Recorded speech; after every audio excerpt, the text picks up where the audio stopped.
ধানের শীষ দেশের উন্নয়ন এবং গণতন্ত্রের প্রতীক বলে মন্তব্য করেছেন বিএনপির স্থায়ী কমিটির সদস্য সালাউদ্দিন আহমদ। কক্সবাজারের চকরিয়ায় নিজ নির্বাচনী এলাকায় গণসংযোগ শুরুর প্রথম দিনে পথসভায় তিনি গণতন্ত্রের স্বার্থে বিএনপিকে জয়ী করার আহ্বান জানান। বিএনপি চেয়ারপারসন যেন গণতন্ত্রের বিজয় দেখে যেতে পারেন, সেই জন্য তার সুস্থতা কামনা করেন দলের অন্যতম শীর্ষ এই নেতা। সকালে ঢাকা থেকে বিমানযোগে কক্সবাজার পৌঁছানোর পর নিজ নির্বাচনী এলাকা চকরিয়ার খুটাখালী পৌঁছালে বিএনপির স্থায়ী কমিটির সদস্য সালাউদ্দিন আহমেদকে সংবর্ধনা জানান দলের নেতাকর্মীরা।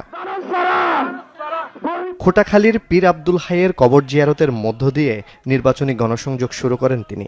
পরে ইউনিয়ন বিএনপির অফিস উদ্বোধন এবং 4টি ওয়ার্ড ঘুরে ঘুরে গণসংযোগ করেন। দুপুরে ডোলাহাজরা ইউনিয়নে গণসংযোগের পাশাপাশি সনাতনী ধর্মাবলম্বীদের সমাবেশে যোগ দেন এবং পীর আব্দুল রশিদের কবর জিয়ারত করেন। এরপর বিকেলে ফাঁসিয়াখালী ইউনিয়ন বিএনপি আয়োজিত নির্বাচনী পথসভায় ধানের শীষের ভোট চান সালাউদ্দিন আহমেদ। দেশের উন্নয়নের প্রতীক কি?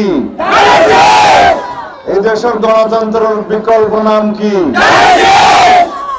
এই দেশের শান্তি শৃঙ্খলা আইনের শাসনের বিকল্প নাম কি?